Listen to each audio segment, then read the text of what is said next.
Discussion of any topic in the world of mental health can be painful, but as a scientific community, we cannot remain extraneous to even the most overwhelming topics.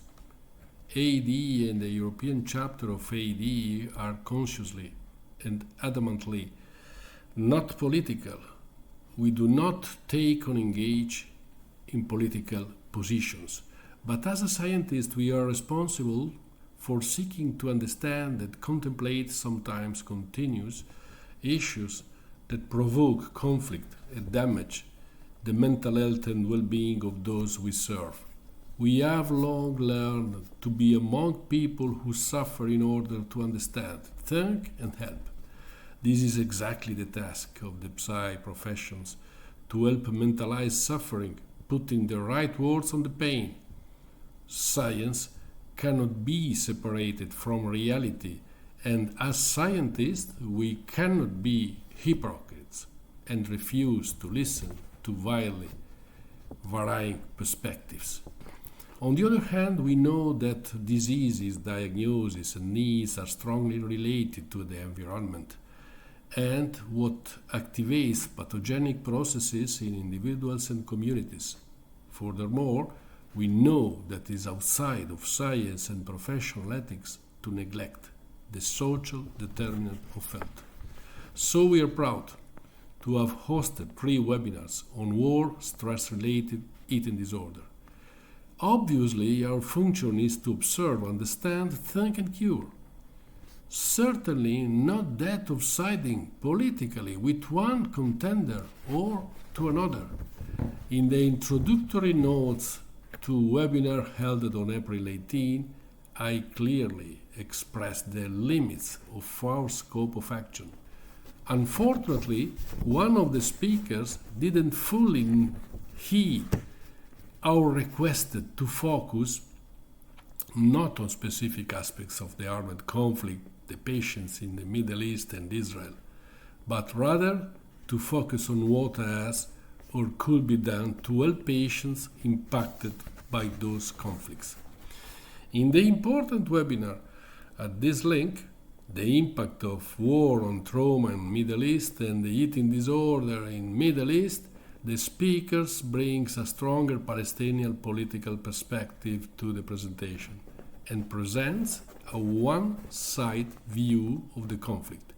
Each of us hears and sees every day in our country and in our media things similar to those presented by Dr. Jaber, and indeed much cruder ones circulate in the newspaper and on the national TV, and much more words on social media. However, our position on the political blame for the earthquake occurring has nothing to do with us. We aren't politicians, we are scientists. We want to unite health professionals in the effort to cure, not to divide, and to explore treatment and care alternatives in the context of serious stressors. The European Board considered at length whether to represent the recording of this webinar, and after careful consideration decided it was important to do so, with the caveat that we do not take a position on the politics of the conflict. We do not take a stand on who is more right and who is more wrong. In the face of armed politics, everyone suffers and everyone is impacted.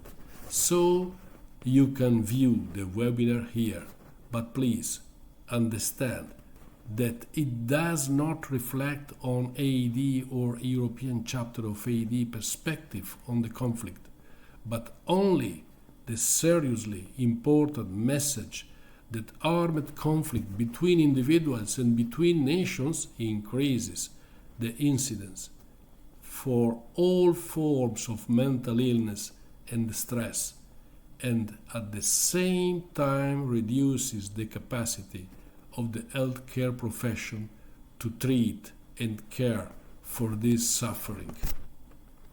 Thanks a lot.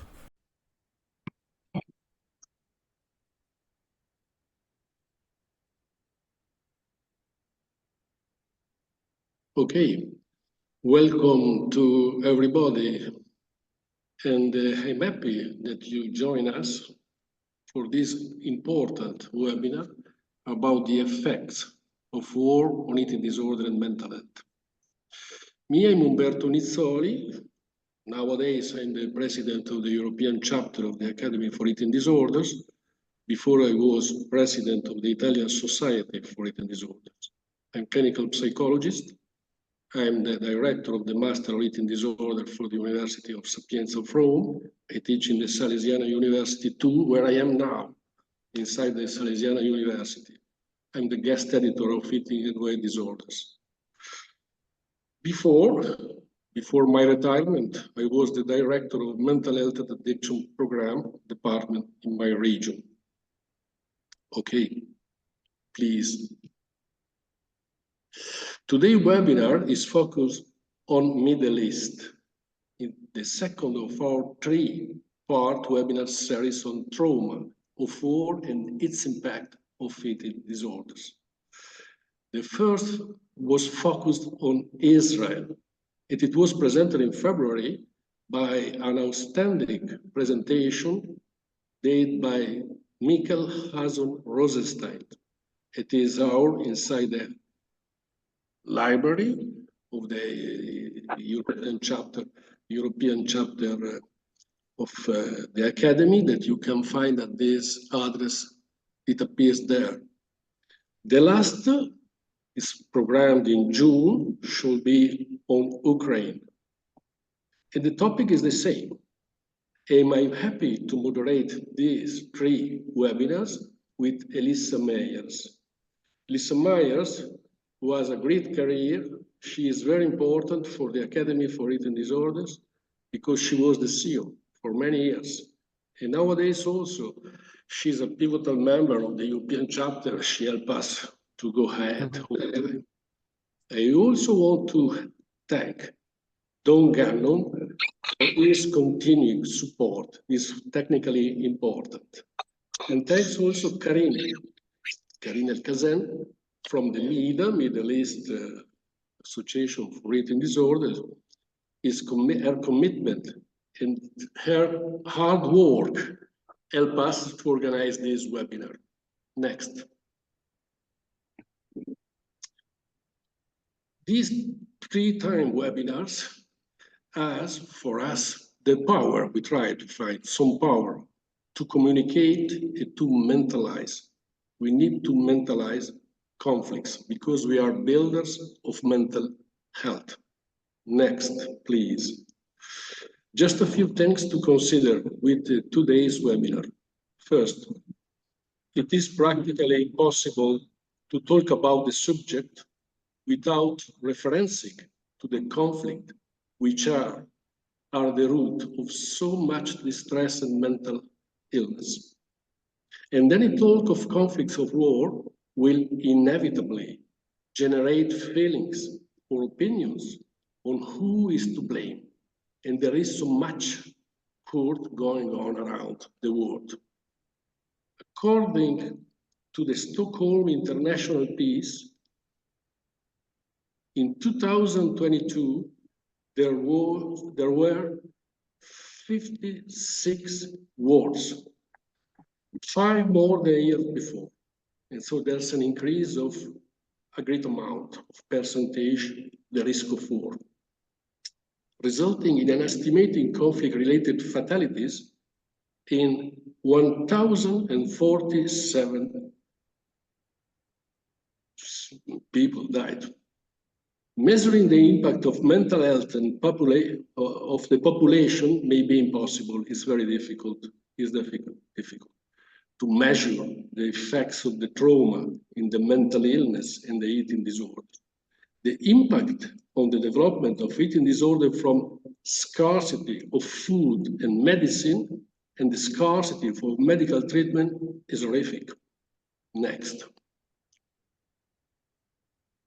Social trauma affects not only people on the field of battle. This is important because we want to discuss for all the professionals in Europe and around the world, because everybody is affected by this kind of stress in different severity, surely. It's spread around with different intensity, also affecting our distant population. Our young, in my country, in the other country in Europe, are affected by this heavy problem. And media and communication role in creating social trauma is very important. This is a reason because social determinant of health hurt people in different way.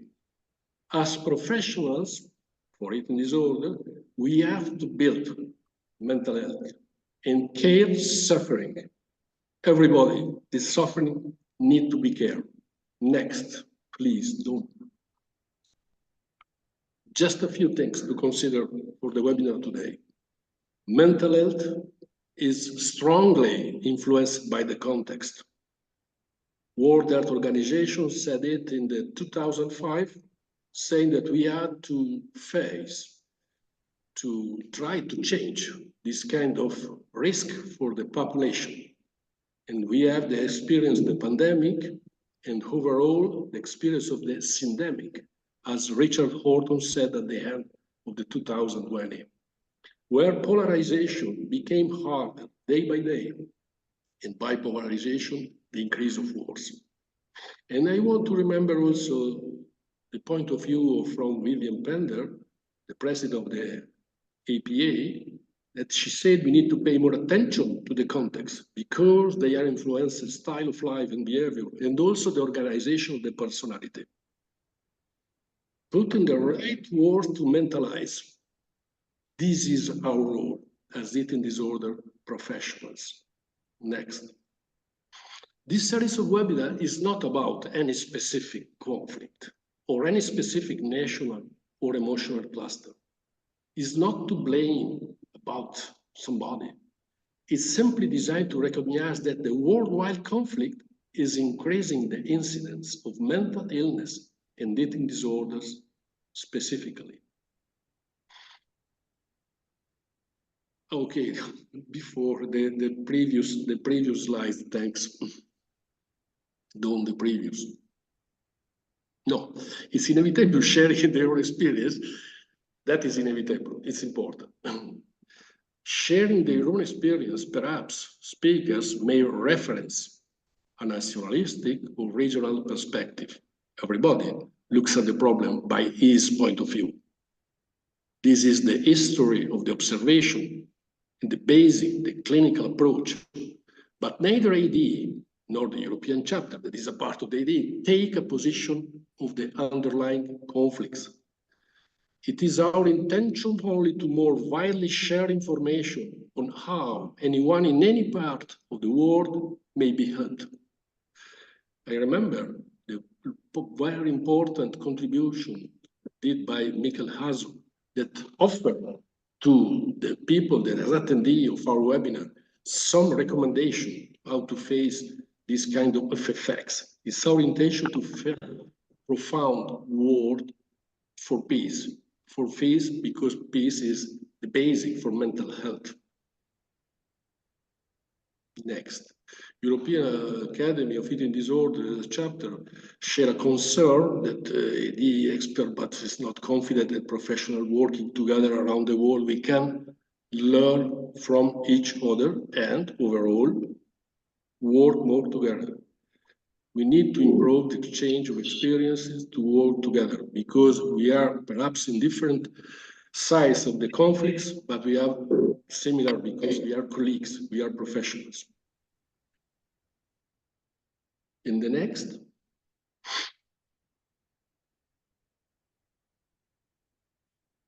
Recognizing that there may be those who cannot resist to responding to the material presented with emotional agreement or disagreement, but wanting at all costs to avoid creating or facilitating disputes within our professional community. We want to be against to separate our colleague field. We have taken some safeguards. You will have the opportunity to ask questions, but the question will be visible to the moderator of the webinar. We have to ask to speak to continue their remarks to the consequences of conflicts and how to professional communities are coping to address them. We are asking everyone to approach this discussion with an open and a spirit of professional congeniality. Mental health of the world depends also, not only, but a part of the mental health depends by the work of the professional for mental health, and so by us. We need to understand and to find solution to the plague of eating disorder that are increased so much because the conflict.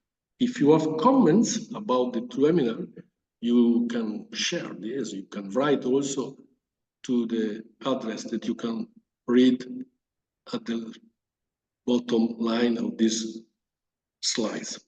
And thank you so much. Thank you so much for being part of this important work. And thank you so much to underline our professionality. And thank you so much now to Karine El-Kazen. Karine El-Kazen, I know her since many times because she is inside the Academy for Eating Disorder.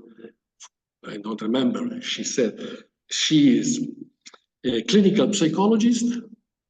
She came from Lebanon. And I want to say about her that she lead a service for eating disorders. And sorry, Karine, but perhaps I have to finish I there. lead a service in the UAE. I live and work in Dubai, and I lead an eating disorder multidisciplinary service. And I have been living here for many years. Thank you very much. First, I would like to thank the Academy for Eating Disorders for offering this important platform. My special thanks to the president of the European Chapter, Dr. Nizzoli, who invited me and my colleague to give this important webinar. This was his initiative, and I'm extremely grateful. And thank you for allowing our voice to be heard. My special thanks to Elisa Myers and Dawn for their tireless work to make this happen. And of course, last but not least, to Dr. Samah Raber, who is honoring us today with her presence. I know how busy she is, and we're very grateful to have you. So thank you very much. Thank you. So I have to start by saying that I'm going to talk about trauma and war. However, I come from privilege. I live and work in the UAE, and I'm in a safe place. However, I did live the Lebanese civil war, but even then we were lucky. And I cannot say that I have experienced some of the things I'll be talking about today firsthand. I will discuss concepts that are relevant to eating disorders and war and trauma. And I have chosen to use the Lebanese crisis as an example to illustrate the concepts that I am going to be discussing today.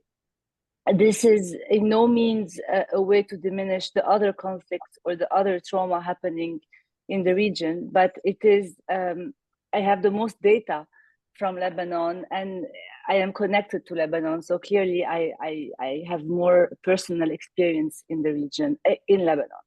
So I will start. Hopefully we will not have any technical difficulties. No. Okay. Okay, this is our outline, because my colleague always forces me to put outline, so here you go.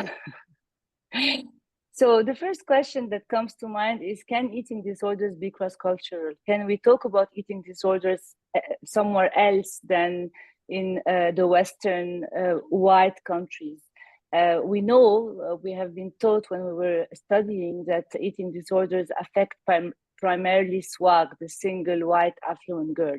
Today, we know that this is a misconception, and on the contrary, the vulnerable communities and the vulnerable population and people from all over the world suffer from eating disorders. They do not discriminate.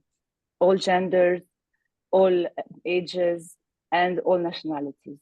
So this is our beautiful, though chaotic region. And this is the countries that are part of the Middle East. And I'm going to be talking very briefly because I'm not a politician, nor am I a historical expert, but it's important to give context to the talk that myself and Dr. Jaber are going to be talking about. So we definitely live in probably the most turbulent geopolitical region. 7 of the 10 deadliest wars happened in the Middle East. It is the most lethal part of the world. We have a huge socioeconomic cost, and we have refugees. So over 15 million refugees are living in the Middle East, and from the displaced that are living all over the world, 60 million at least are from the Middle East. So we can think with this context that the rates of mental health disorders are going to be high, unfortunately. So what's happening? Okay. So this is brief, the modern wars in the Middle East. There are more, but this is just, a quick overview. So as I said, I will choose the Lebanese crisis to illustrate the concepts. For those of you who don't know, since October, we have a history of wars, of course, civil war, Syrian occupation, etc. But more recently, since 2019, the country has probably witnessed one of the most difficult times in history. It started by an unprecedented economic crisis, a huge capital control in banks. That means that the Lebanese people could not access their money in banks, not only their savings, but that's just from their current account. This led to a huge social unrest, which is expected. And it coincided with COVID-19 in an unequipped country. We have a lot of refugees also. And to top it all up, in August 4th, 2020, the Beirut blast happened, where around 3,000 tons of ammonium nitrate stored at the Beirut port exploded. It is considered one of the most powerful non-nuclear explosions in history and the 3rd most devastating explosion in recent times. However, of course, the cost of lives, etc., were huge. But given the impact and the blast, I think we were lucky because it could have been, I think, much worse. So this is an image of the social unrest that happened in October 2019, and that continued for a couple of months. They called it the Thawra, the revolution. And this is, I'm going to show this for a couple of seconds, but just to give context of the Beirut blast.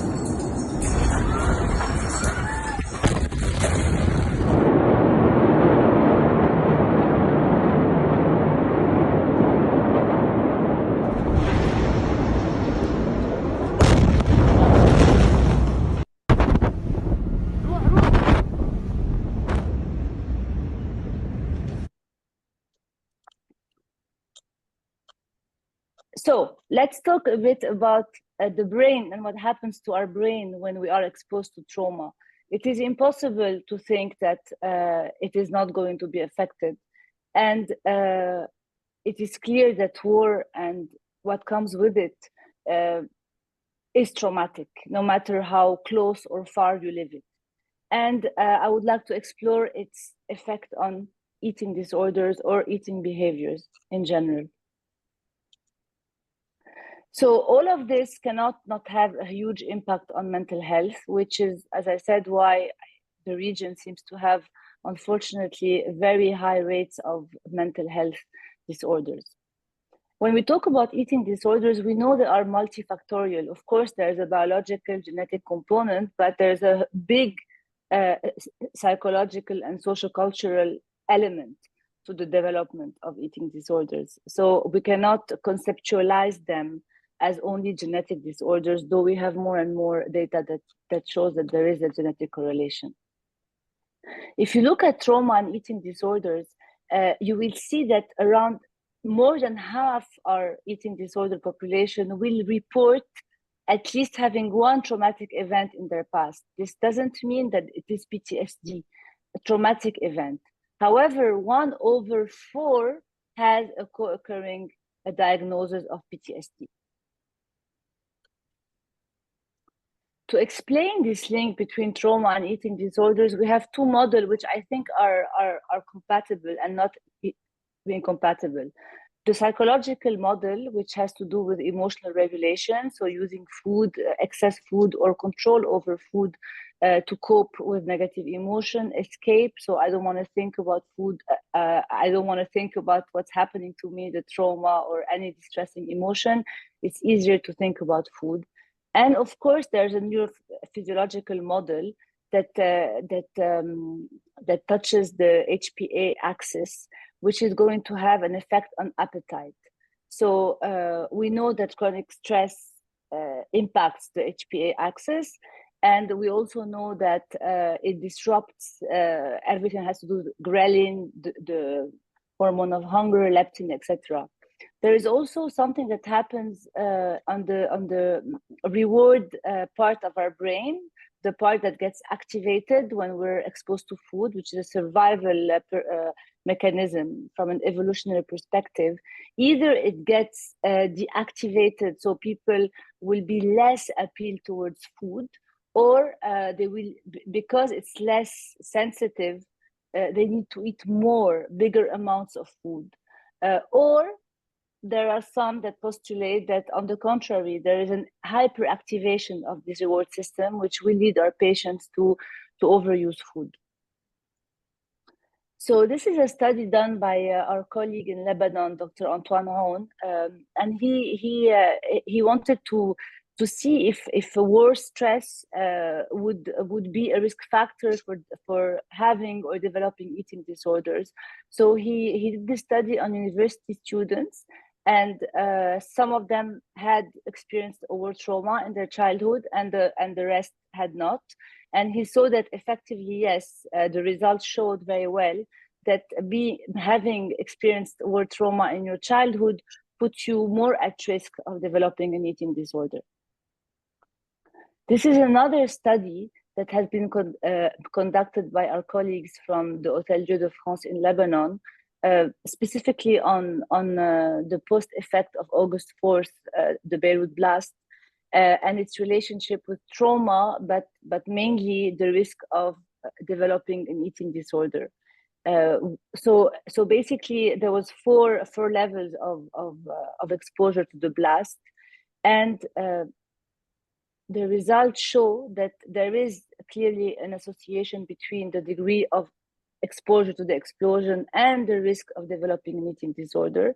And the risk of PTSD was found to basically be a determinant risk, higher risk of developing an eating disorder, and the severity would be that. So the more exposed you would have been, the more at risk of developing an eating disorder. Moving on now to food insecurity and eating disorders, which is a relatively new field of interest in the world of eating disorders. It is really the work of Caroline Black-Becker, who did a lot of work on the food banks, food pantries in the US, and she's amongst the first ones who identified the link between suffering from food insecurity and having an eating disorder. And all her studies show that there is a strong link, and the higher the level of food insecurity, the higher the eating disorder psychopathology.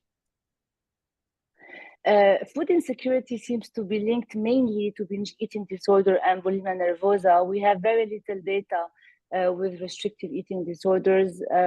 It's possibly not linked. When you think about those of us who work in the field with patients who suffer from anorexia, and those of us who have studied starvation, we know very well that the response to starvation is to develop these severe and recurrent distressing food obsessions. And this comes from an evolutionary perspective to get you to go get food to eat so that you don't die. Because we have primitive bodies and we are designed to resist starvation. So it's not surprising to find that people who have been exposed to food scarcity or famine or hunger feel drawn towards food, and then when exposed to food, binge eat. The most surprising for me anyway finding has been to see that a lot of them, there's a high prevalence of bulimia nervosa. And the reasons are unclear, but according to the work of Caroline Black-Becker, it has to do, so the compensatory behavior comes as a response to guilt and shame of having eaten food that is scarce and precious. So it's like they're denying what happened or erasing the binge eating episode. I think it's fascinating, and I think we should have more and more data in the future. If I go back to Lebanon, and these are two studies that have been conducted on random households. So they did not study the level of food insecurity in specific areas that maybe are poorer or live, in more scarcity. These are random Lebanese households. And both studies show numbers that are similar. Almost half these households suffer from food insecurity, which is, I think, a very strong data, unfortunately. And if we want to, unfortunately, combine trauma, war, and food insecurity, I think the example of refugees is a very telling one, because this population most of them lived war, have PTSD, have had trauma, and live in scarce conditions, and have food insecurity, scarcity, starvation. So our colleague, again, Dr. Antoine Hone, has done a study in the northern Lebanon where he studied the risk of developing an eating disorder. I'm going to show you the video quickly.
So refugees can suffer from eating disorders, especially those who have a diagnosis of PTSD or who have experienced severe trauma.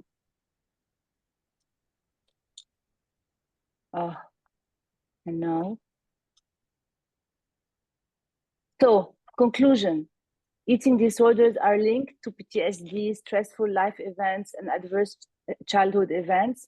Eating disorders are linked to food insecurity. Our region is therefore more vulnerable to EDs than any other region. We don't have really a lot of data. I mean, we have data, but there are no official studies on the prevalence of eating disorders in the region. However, if you look at studies that have been made in Lebanon and in other countries in the Middle East, you will see that eating disorders are prevalent. Unfortunately, there's a very little attention or interest in eating disorders in our region. I understand that there are maybe bigger problems to deal with, such as PTSD, depression, loss, scarcity, even access to basic rights. However, I think it is important to bear in mind that when you deal with a vulnerable population, they will be at risk of developing an eating disorder. And I would like to see the eating disorder screening and treatment part of mental health programs or policies in the region. And this is for me. Thank you very much. Thank you a lot, Karine. Your presentation is very important because we have to listen to and understand. The problem, as you said, if you speak about eating disorder and between the global population, informing the practitioner from the basic of the health system, we can get in touch with them earlier. And we know that if you get in touch earlier, also the effects of the treatment became more effective, more important. And perhaps today, we underlined again that the governor, nations, societies have to get in touch with eating disorder because it's a heavy problem. It's a heavy effects. And that is not recognized or thought about, unfortunately. Exactly. Not yet. We have to continue to underline that eating disorder is the crucial point for mental health for the global population. We have to inform and educate the population, starting from the governor until to the care basic line of the services. And now we can listen to the presentation. Thank you, Karim. Thank you a lot. I pronounce Sama Jaber. She's a psychiatrist. She led a mental health unit inside the Palestinian Mental Health Organization. She's a professor of psychiatry. She treats many issues of mental illness, psychoanalysis, children trauma. And so, thanks, Dr. Jaber. It's your time for your presentation. Thank you. Thanks for organizing this webinar, and inviting me. Thanks, Karine, for this beautiful introduction on eating disorder and its relationship to war. I will be talking about a few cases that that presented to my clinic recently.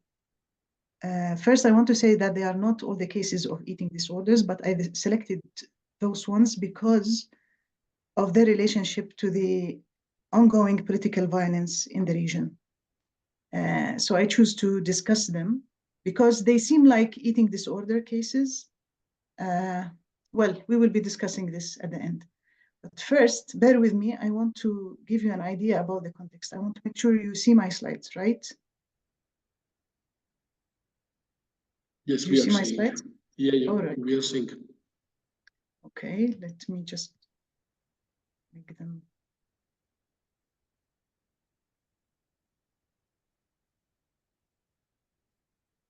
So I want to start by a quote from Ignatius Martin Barou to understand the material conditions in which psychiatric symptoms arise. Trauma is socially produced.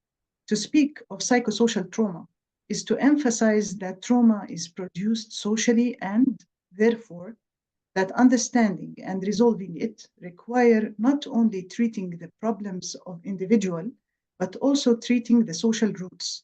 In other words, the traumatogenic structures or social conditions. Sorry, Dr. Jaber, you're not on presenter's mode. Exactly. You're not on slideshow mode. Let me try again so, to share my screen. Okay.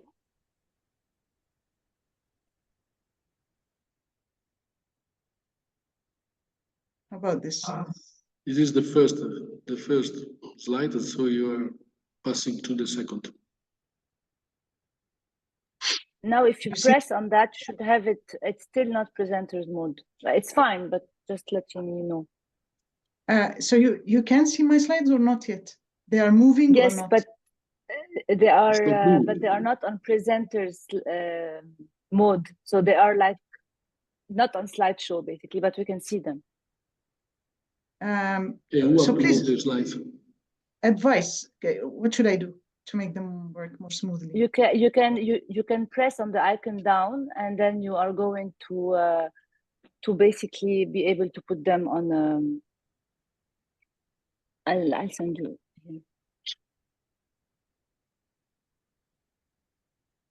That was the same issue I was having, so she may not be able to do that. Because I'm on presenter mode, but for some reason you're not seeing them.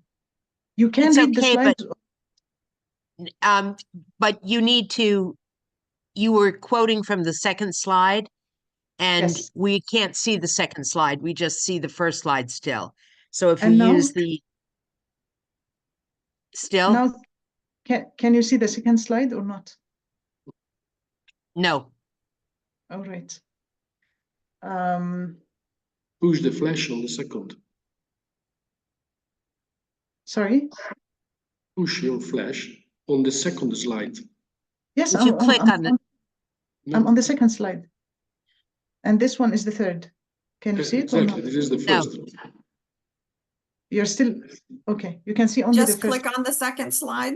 Just use your mouse and click on the second slide and we should be able to see it. Like that? There you go. Like this? Okay, this is the second. All right. Okay. Sorry. We'll try to do it like this. So that's the quote from Ignatius Martin Barou about the need to understand the traumatogenic structures. Now I will share a few images to explain the Palestinian context. Can you see the images?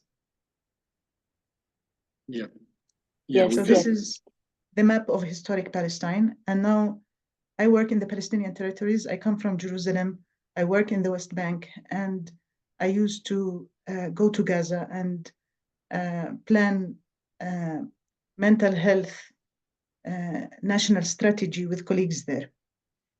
So Palestinians, the occupied territories, Palestinians live now on 9% of the land of Palestine, of historic Palestine. And the Palestinian territories are separated from each other, geographically disconnected. And this explains the social and political determinants of health in different places. So when we talk about epidemiological studies in Palestine, we need to take into consideration that in Jerusalem, the West Bank, Gaza, the reality is quite different. And the different determinants of the different political and social determinants of health create different challenges in each region. But there are some common features. So checkpoints are everywhere. And this is how life looks through a checkpoint. Early in the morning, when laborers and school children go from one town to another, from one city to another, it's a suffocating experience. And this is part of ordinary life in Palestine. Also, political detention is very, very prevalent among Palestinians. The Palestinian Bureau of Statistics estimates that 20% of the Palestinian population, almost 38% of the male Palestinian population experienced political detention. And mistreatment can be very common when people are politically detained. Home demolition is also a very common experience in Jerusalem, the West Bank, and Gaza for different pretexts and reasons.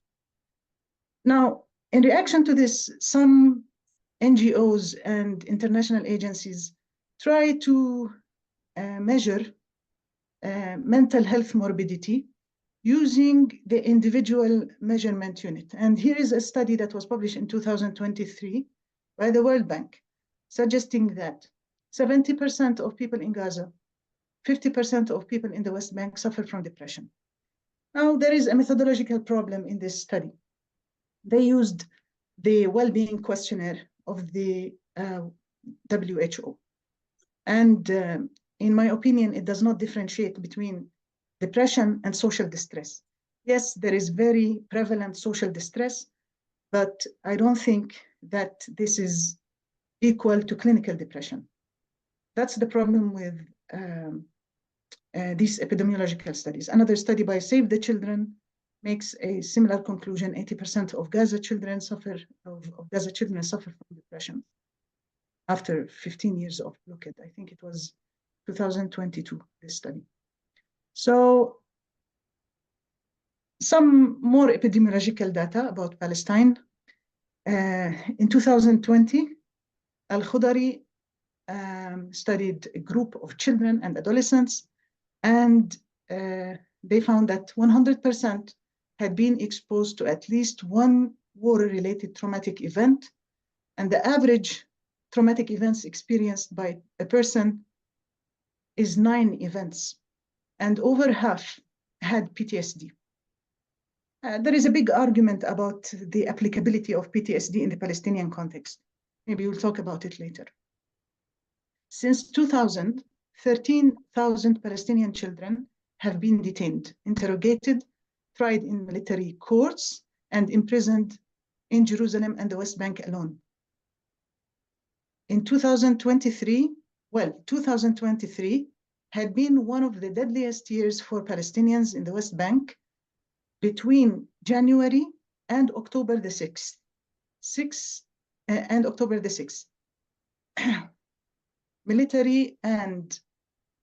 Military and settlers killed over 200 Palestinians, 50 of them are children. Over the same time frame, over 100 Palestinians in the West Bank and Jerusalem were displaced.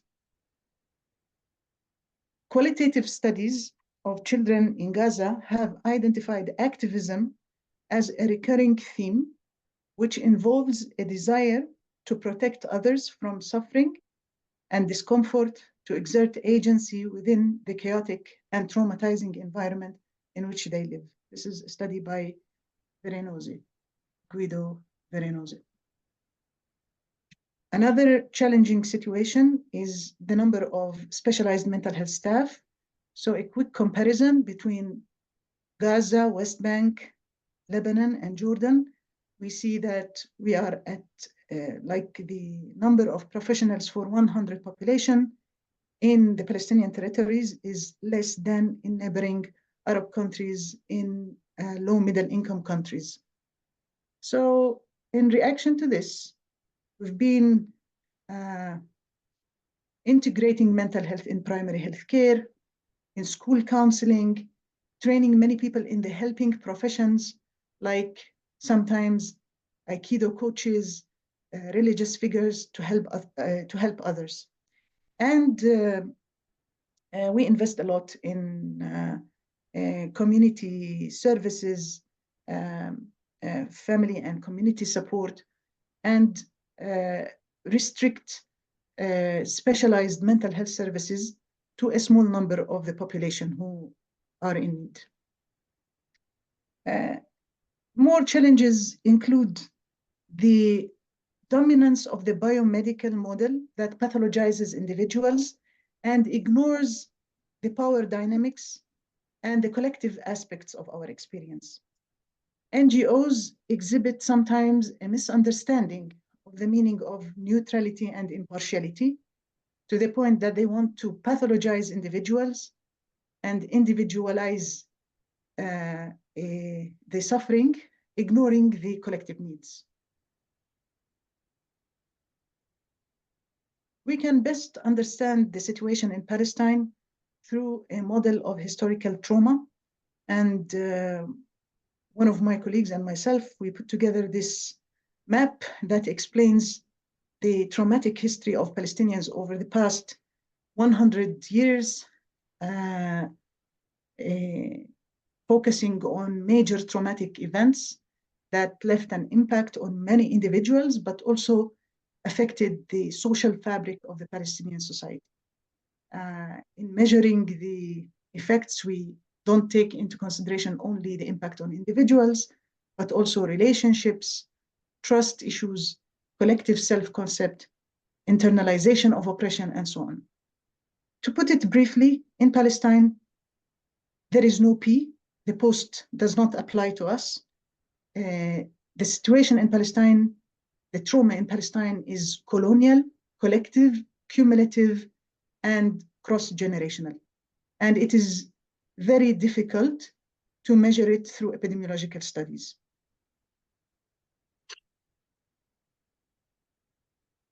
Now, let's focus on the events in Gaza and their impact on mental health. And this is an infographic that summarizes the situation in Gaza before the latest escalation of unprecedented violence. So it shows that, well, first I want to say that in Gaza, 41% of the population are under 14. And if we take a 14-year-old boy or girl, before October the 7th, they have lived 4 wars and the March of Return, which was met with great violence.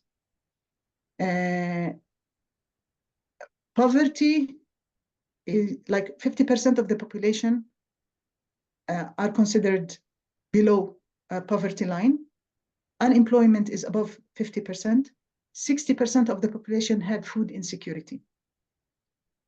That's the situation before October the 7th. At that time, I used to go frequently to Gaza to develop national plans on suicide prevention, on child and adolescent mental health, to train, to develop an effective mental health system within schools, and to promote collaboration between school mental health and primary health care and community mental health services. In Gaza, there was a small hospital, adult psychiatric hospital, with a capacity of 45 beds only for a population of 2.3 million. And then we had the events of October the 7th. What has been going on? Political violence included bombardment, very heavy bombardment, a special attack on the health system, and a new tool of oppression, starvation, man-made starvation. So I will be discussing that briefly and then talking about the impact on eating disorder. So in 1 hour, according to OCHA, 42 bombs are dropped, 12 buildings are destroyed, 15 people are killed, 4 to 6 of them are children, 35 people are injured, 10% of them are maimed, or their injuries result in amputations. A special attack on the health system. 155 structures destroyed, including hospitals and primary health care clinics. 126 ambulances shelled, resulting in the killing of people in ambulances, including staff. 390 staff killed, 310 arrested, and there were international reports describing the torture of health staff. 4 out of 36 hospitals are still working in Gaza. The rest are dysfunctional. The international president of Médecins Sans Frontières wrote, "We are watching as hospitals are turned into morgues and ruins. These supposedly protected facilities are being bombed, are being shot at by tanks and guns, encircled and raided, killing patients and medical staff. Civilians are being repeatedly and forcibly ordered to move further and further south, but Israel is bombing the entire strip. Nowhere is safe. If the bombs do not get them, infectious diseases and starvation will." And that's what's really happening. He wrote these words, I think, in December. And we are in April now, and there has been no improvement in the situation. It got worse. starvation is engineered. Without hunger and thirst among the Gazan population, we will not be able to recruit collaborators. We will not be able to recruit intelligence. We will not be able to bribe people with food, drink, medicine in order to obtain intelligence. And we know that finding the abductees is a supreme and super important goal alongside the goals of fighting. That's the Knesset member, Gottlieb. And this is a repetition of the words of Israeli Defense Minister at the beginning of this attack in October. People in northern Gaza have been forced to survive on an average of 245 calories a day, 12% of the daily requirement, according to Oxfam.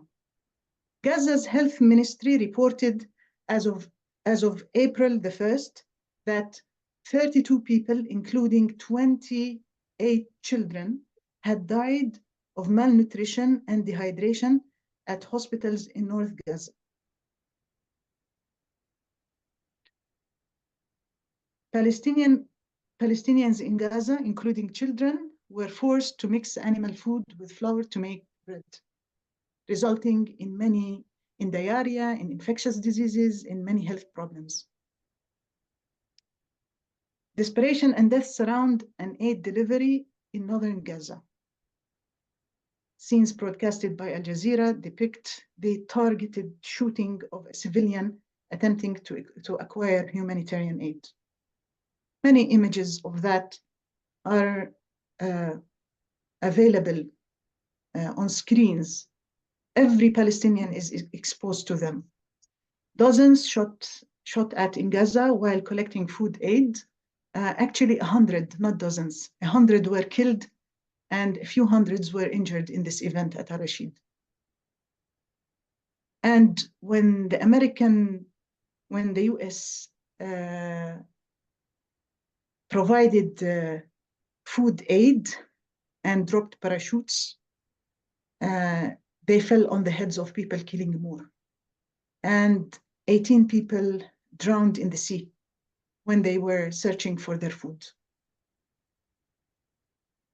I know it's gruesome, but those are the images that young people in Jerusalem and the West Bank see of events that are taking place in Gaza. This is a flour sack and bread. Dr. Jaber, I understand that your presentation is heartbreaking, and so I understand that it's very deep your feeling about the situation. But we are discussing about eating disorder as effects from wars. This is our topic here. Eh? Thanks. Okay, we're coming to this. We're coming to eating disorder. But I think that to understand the special characteristics of this attack is important to understand the cases we see in the clinic. In November, I wrote to The Lancet about our mental health response to Gaza, to the situation in Gaza, saying that with no safe place, no basic needs, we cannot provide psychological first aid. The system that we built of integration of mental health in primary health care has collapsed.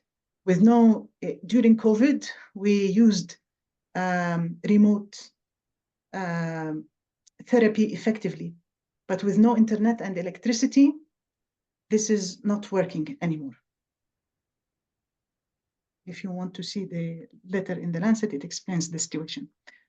Also, starvation and challenges with food are very common in the experience of political detainees. And this is a testimony from an Israeli doctor, and his letter was published in Haaretz, the news about his letter. So this Israeli doctor says, they also said that all patients are handcuffed on all 4 limbs for the entire day, with their eyes covered and fed with a straw, regardless of how dangerous they are. So now I will present a few cases, 4 cases that I selected from my private clinic. Cases of food restriction presented between February until the 1st of April. And I started pulling this material together when Karine asked me to present something for this webinar. They are from the West Bank and Jerusalem, de novo patients, no previous experience with eating disorder, except probably for one of them, brought by parents, all think it's not necessary to see a mental health professional. No one declares body image concern, mirror checking, weight checking. No one has special way of dressing their clothes, not the usual symptoms that we see with other eating disorders.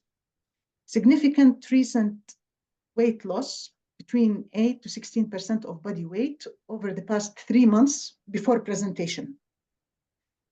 Denying history of sexual harassment. That's the common for all the cases.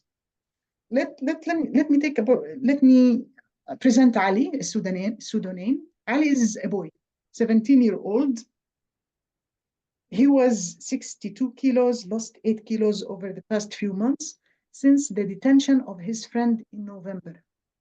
I'm not sad, prison makes men, he says. I just have no appetite. Expressing anger about conditions in Gaza. He doesn't sleep well. He doesn't sleep well and he keeps consuming. He binges on news and reels and Instagram, checking the news in Gaza and the news about detainees. 2 years ago, he lost significant weight in reaction to the hunger strike for some Palestinian political prisoners. There was a wave of hunger strike among political detainees, and he started joining them in solidarity, and then he could not control his food intake and lost significant weight. But that was not brought to medical attention. He was not referred to any specialist. The second case is Salma, 11-year-old girl, has not yet had her menarche. No, she doesn't get her period, never had her period. The first on her classmates, she's very tidy and clean. She has some obsessive traits. She wrote her name on her leg in imitation for some of the children in Gaza who used to, their family members used to write their name in case if they die when their homes are demolished, they can be identified. So in imitation, she's from the West Bank, but she also wrote her name on her leg. She started hoarding food cans, water bottles, and dry beans in preparation for a genocide in the West Bank, as she explains. She thinks that this will expand to the West Bank. She gets mad when her father buys meat or fruit because this is not food. This is not food for war. This is not good preparation for war. She has gradual decrease in her food intake. During Ramadan, she barely ate. And I have to say that previously we observed that some people with eating disorder relapse during the month of Ramadan if they fast. She expresses feelings of guilt about starved children in Gaza. And the third one is Layla. She's 13 and a half. She cannot eat. Something in my throat prevents me from eating. And she went through medical investigation. Like the thing bothering her in her throat is so strong that she had laryngoscopy and other invasive investigations. Her father was detained at the beginning of events, and since then, no news about him. Prisoners live in horrible conditions, she says. Men and women are starved and sexually violated alike.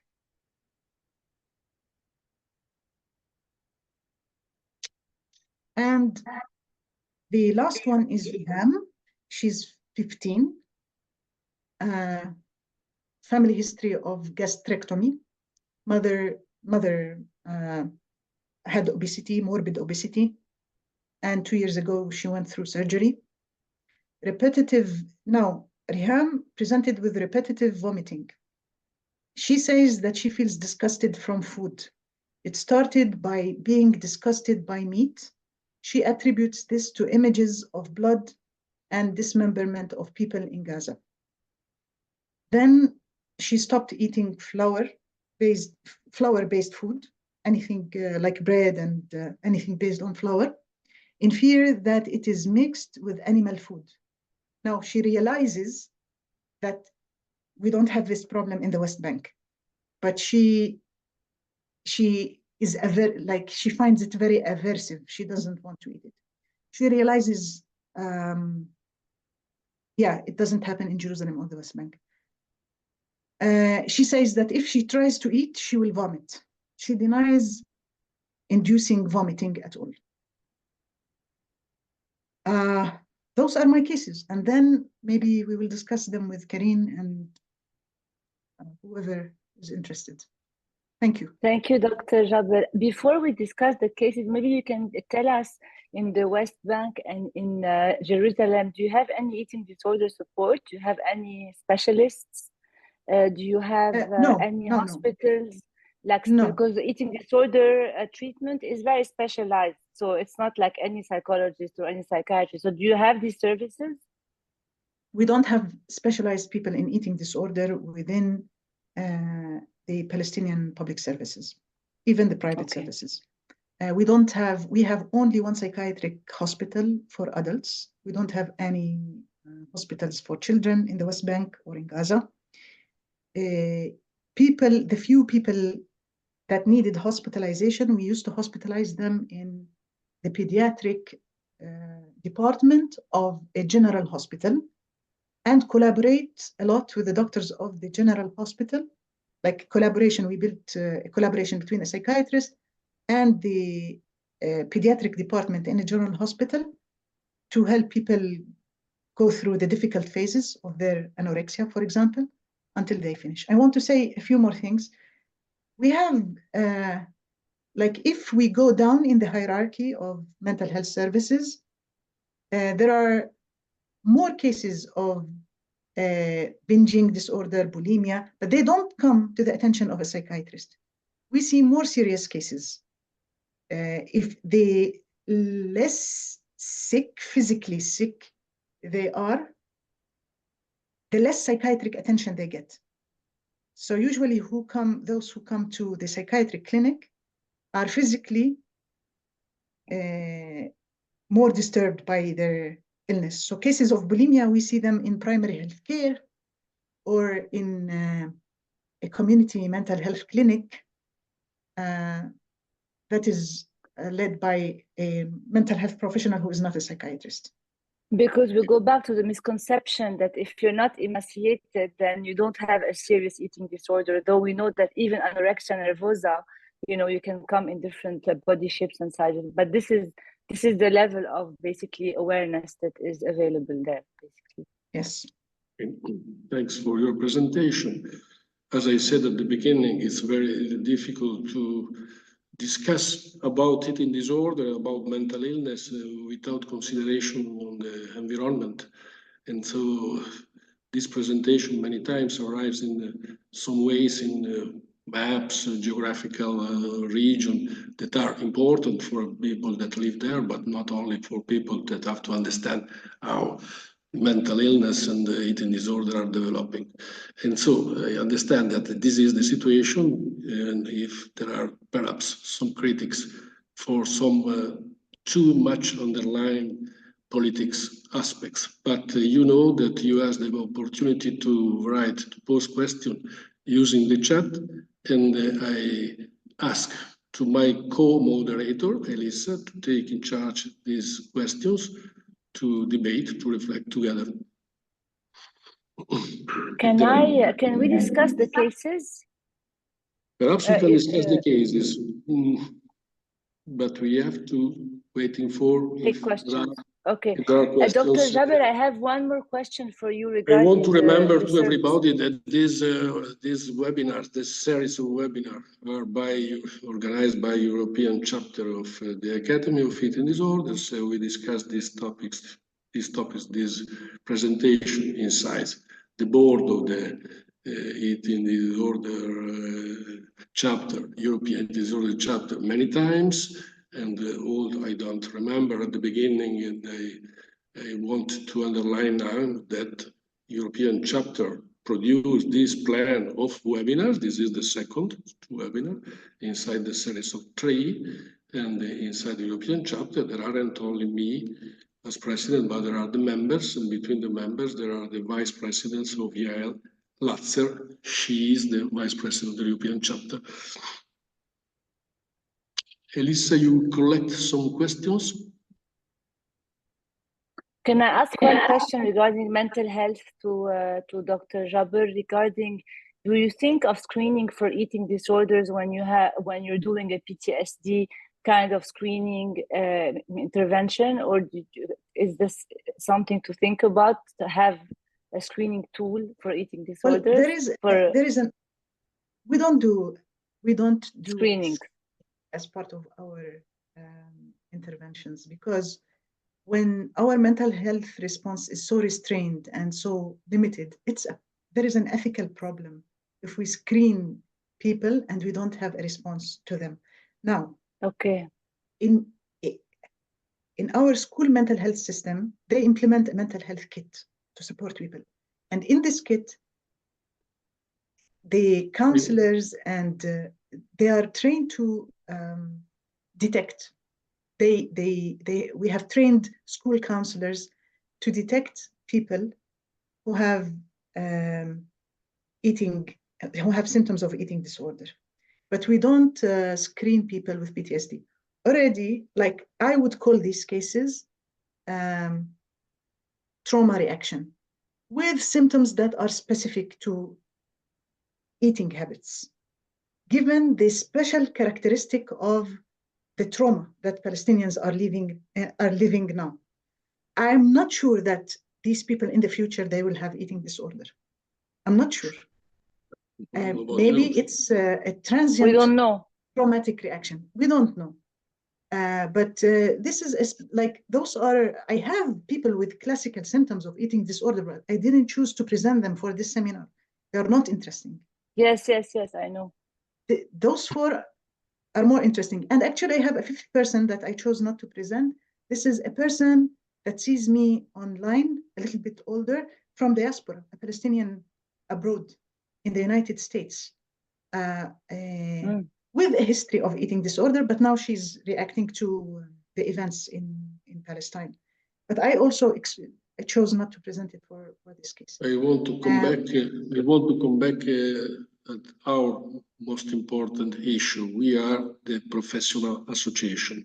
And so for our point of view, the question can be how we can improve the competencies to face this kind of crisis, of mental illness crisis, how we can share knowledge. There are some universities, some associations that help people to know, to face, to get in touch with mental illness earlier that we can. This is a question to me? Exactly, it's a question to you, because I want to understand, but otherwise I listen to your situation and say, okay. Yeah, I think in a situation like ours, I think advocacy becomes very, very important. You know, in mental health in general, especially when we talk about child and adolescent mental health, prevention is very interesting, is very important. And I think when we are facing a man-made trauma, advocacy is very important, becomes very important. A human right approach to mental health is very important. Solidarity, not only with grassroots movements, but solidarity at the level of mental health professionals is very necessary and meaningful to Palestinian mental health professionals. Very briefly, I want to talk about the situation of mental health professionals in Gaza, because we trained so many people. Now, all of them are affected. I know 4 who lost their lives. I know mental health, I know psychiatrists, there are very scarce number, small number of psychiatrists in Gaza. I know already 2 of them. How many there are, excuse me, for understanding? Less how than many? 10, less than 10, less than Less 10. than Less than 10 are specialized. 2 of them already left Gaza. Everyone I know lost their home. Many of them have their children killed or amputated. So it's a very dire situation. So how can we rebuild mental health services in Gaza when mental health professionals are so affected? That's a very, I have to say, it's an unprecedented situation that forces us to work outside the usual way of work in mental health. I don't think that at this point to come with manuals of to treat trauma is sufficient. For mental health associations and professionals who didn't contribute to advocacy, who didn't say anything about a human right approach to mental health, I think it will be very difficult to come and provide trauma treatment in Palestine. Irene, the presentation of your colleague is so powerful and so heart-wrenching. What a story. But there are several people that have made comments that they feel like some of the comments took on a political tone and don't show aren't presenting a balanced view, because there are other perspectives on the data. But somebody asked a really important question, and this was the thing that made this webinar so hard to prepare for. And as you know, we all worked and struggled to find the balance in how to share this important information without politicizing it. And the question was, how can a practitioner separate the socio-political context from the question of mental health? You almost can't do it. I wonder if we had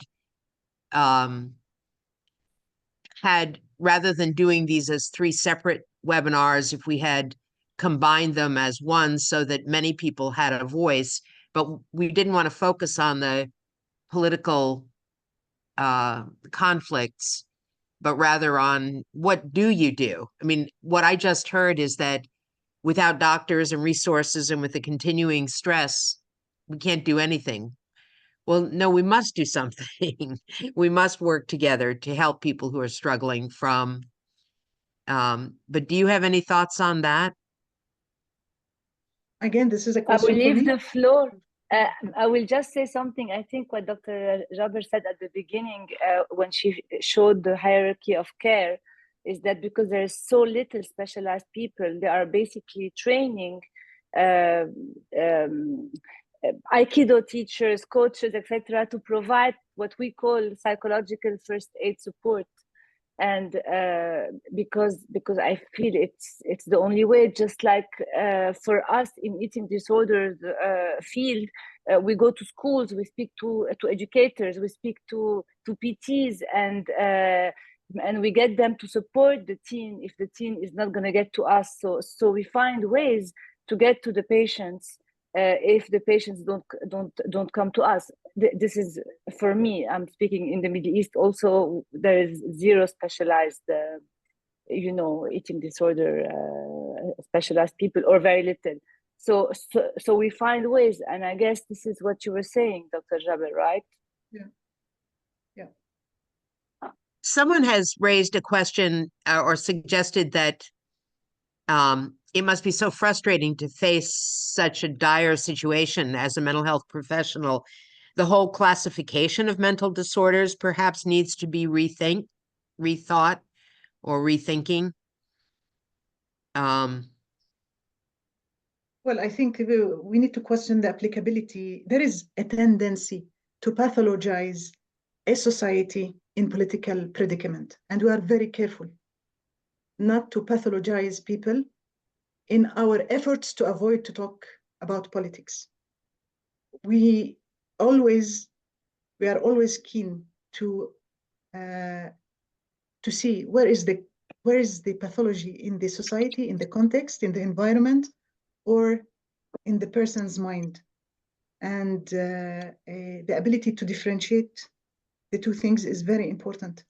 And I want to say, regardless of what has been said, I don't want to get into an argument about the political and versus the clinical, but in your clinical work in the West, if you see a battered woman, she comes in tears, she doesn't sleep, she's sad, she has no energy. You don't give her Prozac.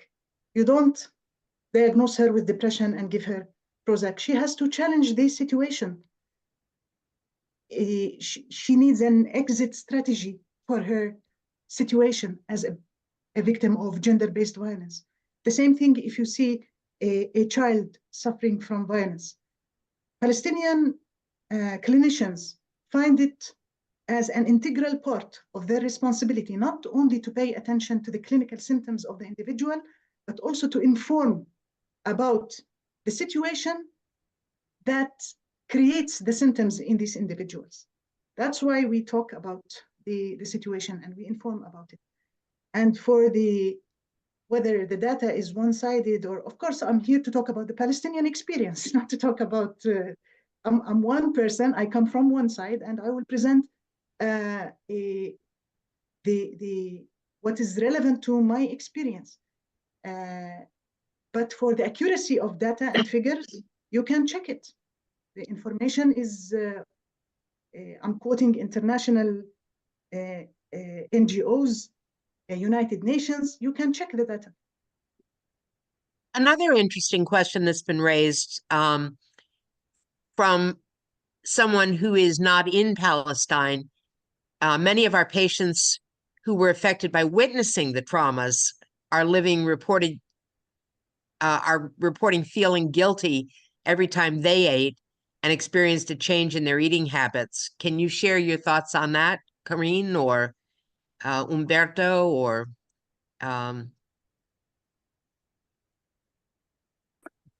I think one of the cases also Dr. Jabber presented, you become even, okay, in ARFID, avoidant restrictive food intake disorder, you don't have, there's a subcategory called the fear of aversive consequences. So you don't have to have lived it yourself, okay? So many of my patients come, they stopped eating because they're afraid of choking. They haven't choked, but they saw images that acted as a trauma. So then after that, to avoid the event that is going to create a negative emotion, they avoid it.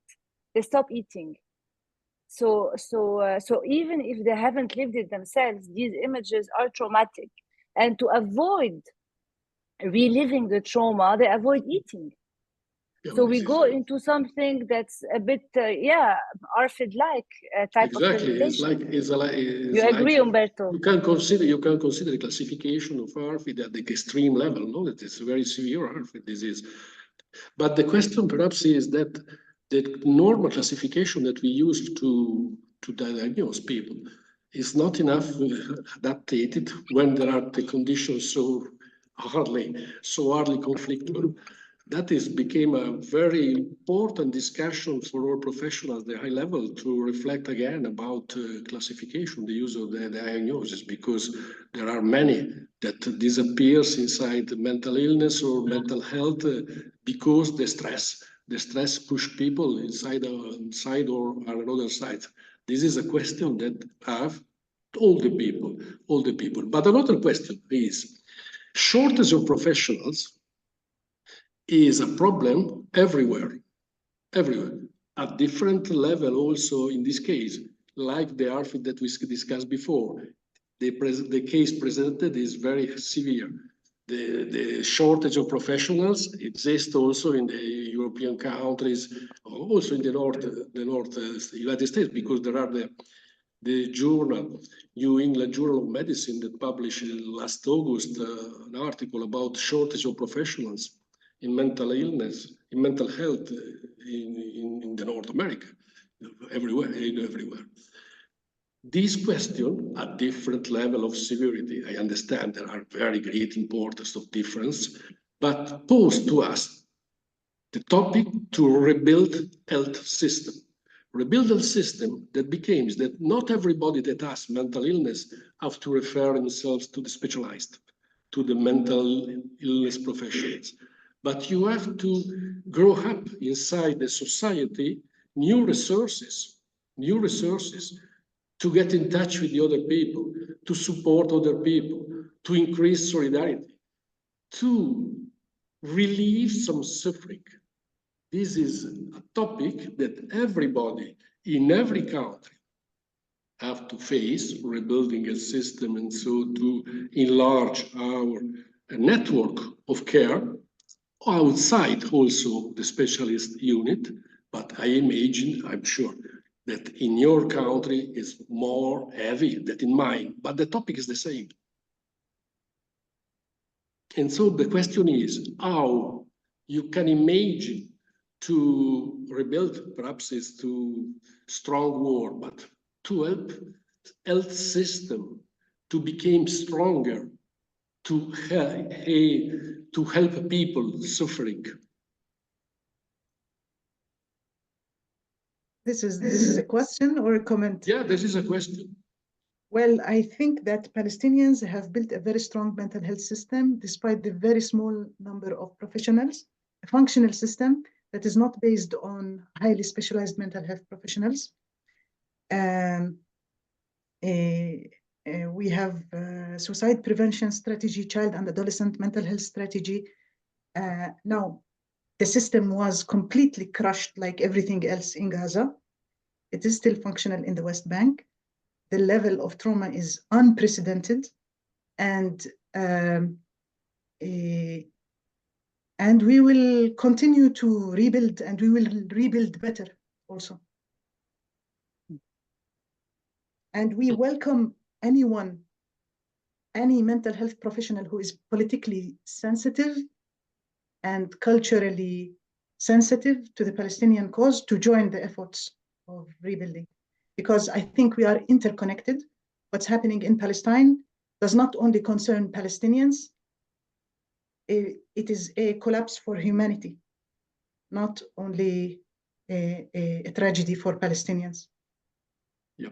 To stay concrete, to try to stay concrete, for example, in our society, in the academy, we have practically an hour, a group of people named expert by experience.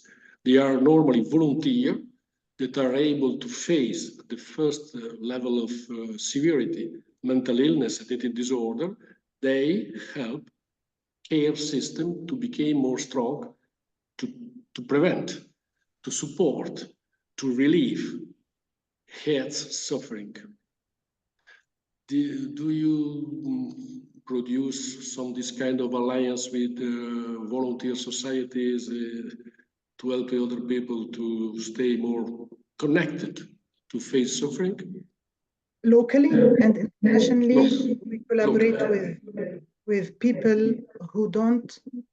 Well, locally, we collaborate with many people who come from the helping professions, like nurses, general doctors, counselors, people who are used to work with adolescents and children, like Aikido coaches, some artists, some people who provide activities, train for circus, for example. We give them basic training in mental health, and we encourage them to provide low-intensity interventions.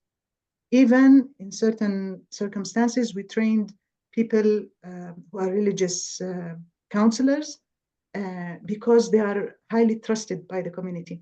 So on topics related to suicide, to addiction, they are usually consulted. OCD, also religious OCD. They can be consulted before a doctor is consulted. So we are doing a lot of this work.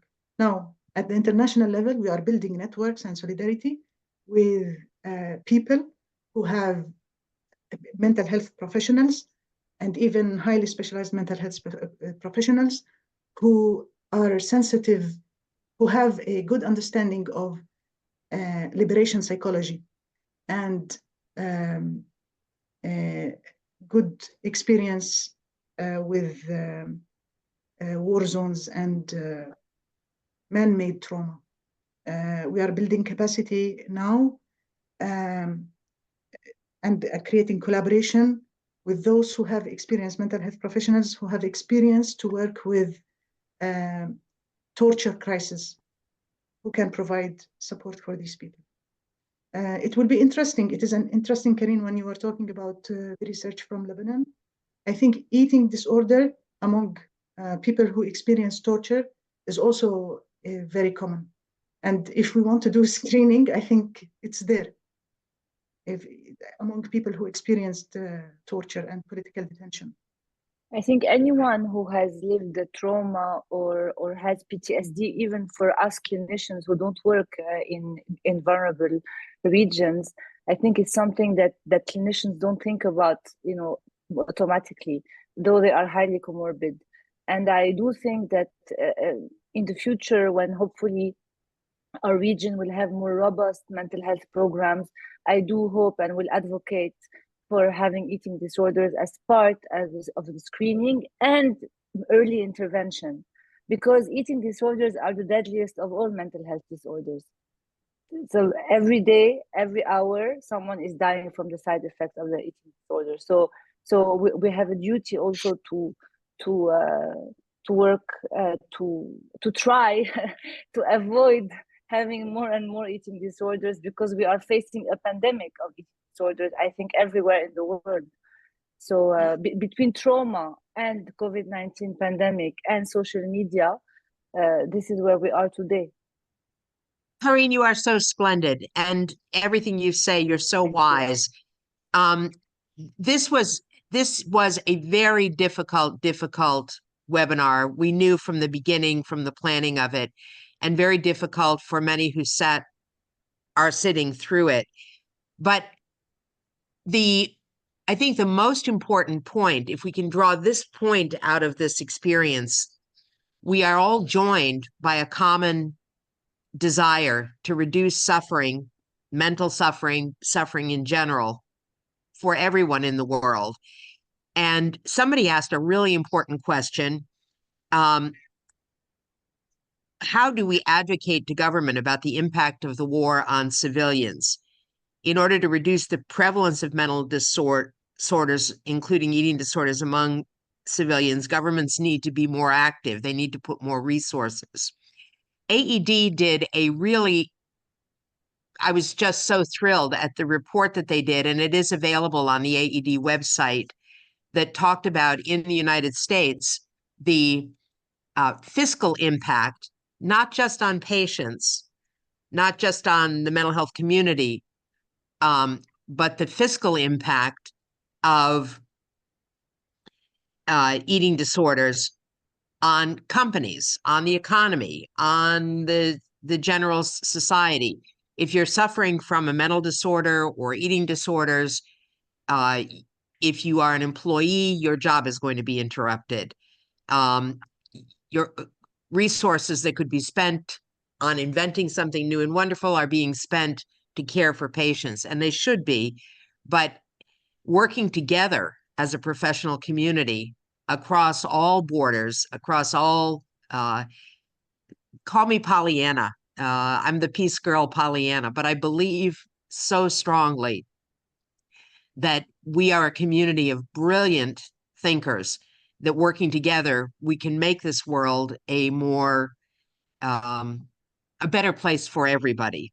And part of that means acknowledging how bad things are. So, excuse me, what can we do to work together to influence governments in their attention to these serious problems?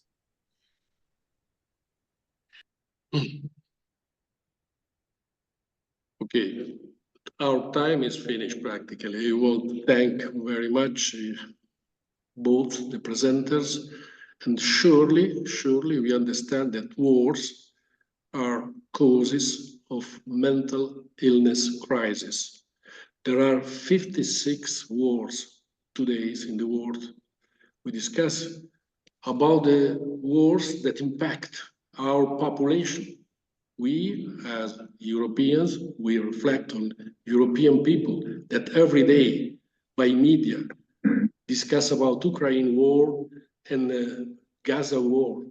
This is all the time in the media, in the European newspaper, media. But there are others, 54 wars around the world. And so there's a great responsibility for the governors that they have to understand that wars is a system to increase power, but also a system to increase mental illness. And because we are professionals, we try to face this kind of crisis to build more peace, more capacity to face the life in the better way that we can. Thanks a lot to Dr. Jaber. Thanks, Karin. Karin helped us to organize this webinar, but I want to thank Don Gannon for her technical support, as always, Elisa Myers. This is a very co-moderator of all this kind of webinar with me. Thanks to everybody. Thank you. Thank you very much. And as you said, we all work together for a better future. This is the only way towards peace. Okay.